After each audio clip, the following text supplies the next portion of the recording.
wanted to once again thank you for for your times and for seeing us this morning, and we have a very exciting project, very challenging one of course, but we wanted to talk to you and to ask for your advice and any wisdoms, any services and so forth that you can provide us. You've been around in the business for so long. My advice. And I just have opinions. Opinion is certainly fine too. Well, it appears that your group to build the temple is following the city's orders right now, and they're helping, aren't they? Cooperating. They are. You hired Alan Kazanjian to bring everything up to code. Right. Okay. Right. So what's the issue? I know there are some neighbors up there who are concerned about the project, and that's with any project. Right. There's going to be a hearing, right? Yeah. And you're going to have to get all your variances and your permits. Right. But outside of them stating their case and you stating yours, I mean, what appears to be the issue? I know there was some the problem over the soil that was taken, and wasn't that for the Boys and Girls Club or something? Yeah, I think that's just an allegation. I don't think that is true. We haven't filled anything up the space. But what's important about this project is that as you know, we have our community have been here for a while, and we certainly don't have any a place where we can call home, which is and our goal is to build this structure that combined with Cambodian architectural design, what like the Angkor temples and other cultural icon in Cambodia, and then married with the modern American building, so that it will be suitable for the climate and of course for the environment and all that kind of stuff as well here in this country. So the project will be funded by by donations, small and big. How big a project do you think it's going to be? It's going to be a good size. We're looking at between 20 to 24,000 square footage in terms of the space, so that we can accommodate the big celebrations such as the New Year's celebrations and all that. And so we're gonna bring in a lot of private donation from outside. We're not gonna be utilizing public funding.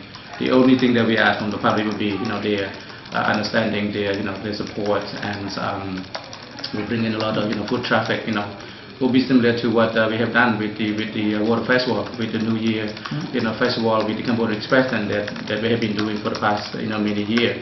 So it's gonna have that sort of tourist attraction. We want to help make Lowell become the destination city. Pretty much just like everyone else want to come to Lowell. Either for the water festival or for the the folk festivals, or for the chat crack festivals and all that kind of stuff. So that's what we wanted to do. Didn't you announce the proposal when you first bought the land, instead of going right up there and starting?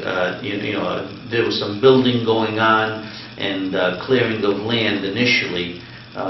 Why didn't you start from the very beginning, saying that, hey, we want to purchase this land, we're going to purchase this land, we'd like to build a temple there? It looked like you put the cart before the horse.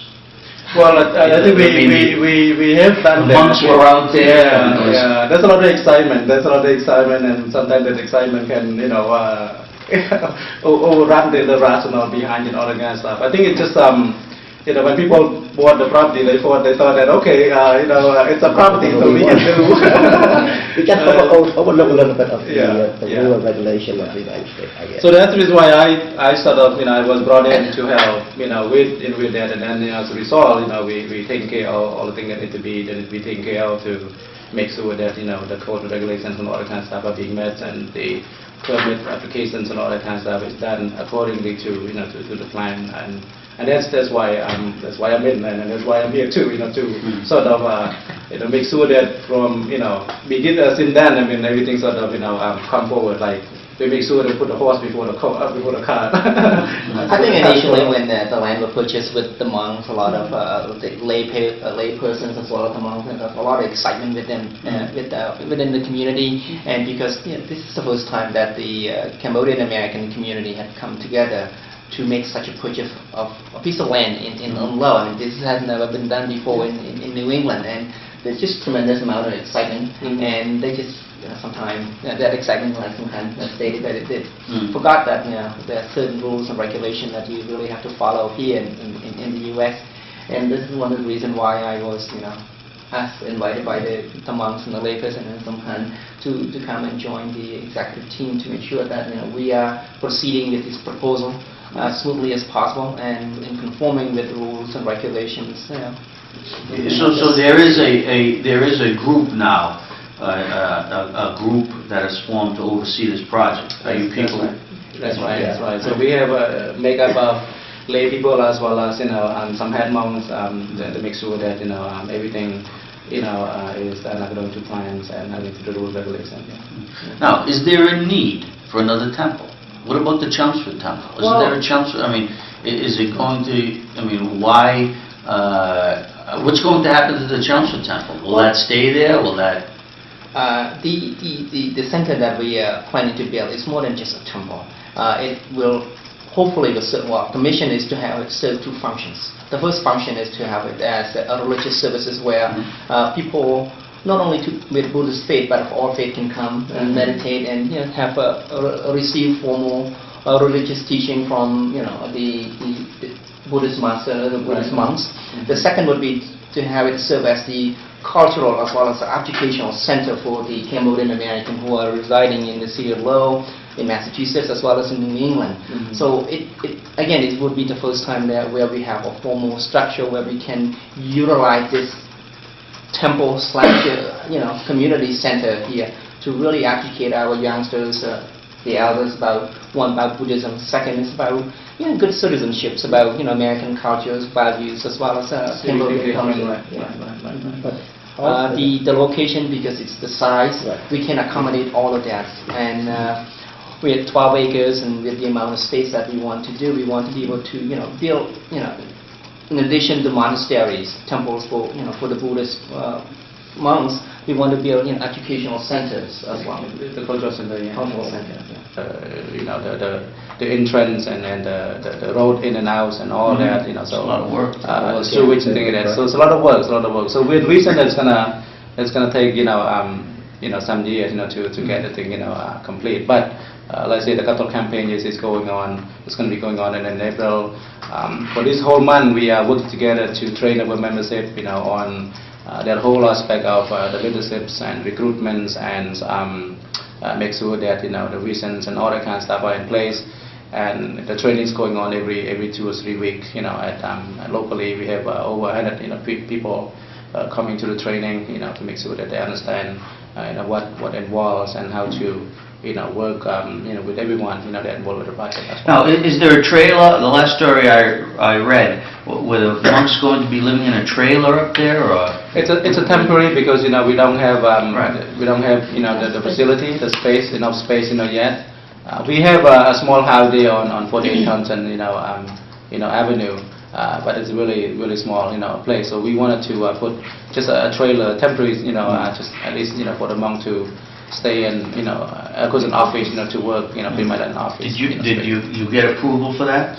We are scheduled, for this upcoming, because we didn't have enough time for the last time. We got the first approval, which is the NRAD, the private, in other words, all the classification of the space itself, in there. So that's got approved, the first, application, and we hope that we're going to get approval for the second application, which involve permission to put a trailer in there. We're bringing in a lot of people with experience from all around, the community, from Massachusetts as well, from outside. For example, like myself, it took me about a week or two when Sao Khon and the head monk asked me to join the executive team, and I asked them to review some of their missions, some of the ideas of what they wanted to do, and the aspect that attracted me to be part of this group is the building of a cultural center and educational center. Being that I'm Cambodian American, I want to make sure that my children are educated in the Cambodian culture as well as in the American culture, so that they can marry the two cultures together, and that is the aspect that attracted me most. And it is also the selling point that we are selling to a lot of the well-educated young professionals to come and join the executive committee teams as well as the board of directors and volunteers. And I think that would, resolve, at least hopefully resolve some of the conflicts, some of the issues that we have been having with a lot of other temples in the way they are set up. With respect to transparency, we will have proper, accounting, auditing, reporting. We will be documenting everything that is coming in, that will be going out. Every penny is available. Because these are based on donations, so we want to make sure that the donations are being used, properly, for the need and for the, of the community. We also want to be able to provide the service to Cambodian Americans or anyone who needs the service in times of need. For example, one of the member who passed away, who did not have enough money for the funeral. The temple, the community came together and raised enough money to pay for his funerals, and it's the funeral services, services. Funeral services, So it's something that we wanted to do. Hopefully, with the approval of the monks and the board of directors, one idea that we have to step would be to set up some sort of a funeral trust fund for the members, so that in case like this that it happens, we have something to cover. Another is a scholarship, fund for the students, so that they can pursue, higher education. Because we can actually expect, let's go get education, but not giving the resource and the tool, to go about doing that. Of course, I'm working with the student every day. I know what it means to, it's getting, cost more expensive, to go to college. So we want to be able to provide that as well. Very good. So it's a lot of different programs, in there, and I think that's what really draw me in as well. When they try to recruit me, I keep saying, I have something to do, But then when I, see that, this, their mission and their vision is really, appealing to me, and that's why, like I say, I volunteer, myself to work with this project. Are the monks the same from the Chelmsford Temple, or are they different? Are they? We have Sao Khon is the only probably the Buddhist monk has been ordained in monkhood for the longest, and other well-educated monk like the late Kosananda passed away a few years ago, and Venerable Ong Mien and down in DC area passed away several years ago. So we don't really have any well-educated monk. I mean, majority of them were killed by the Khmer Buddhist during the war. So what we have, is inadequate, and then that's the reason why we wanted to make sure that we have a place where other Buddhist monks can be trained as well. And we work in partnership with all the temples across the country. We have a Buddhist monk who's a resident who got his PhD degree in Buddhism from India, and he also will be part. He has been part and will be part of this, establishing steering committee team as well.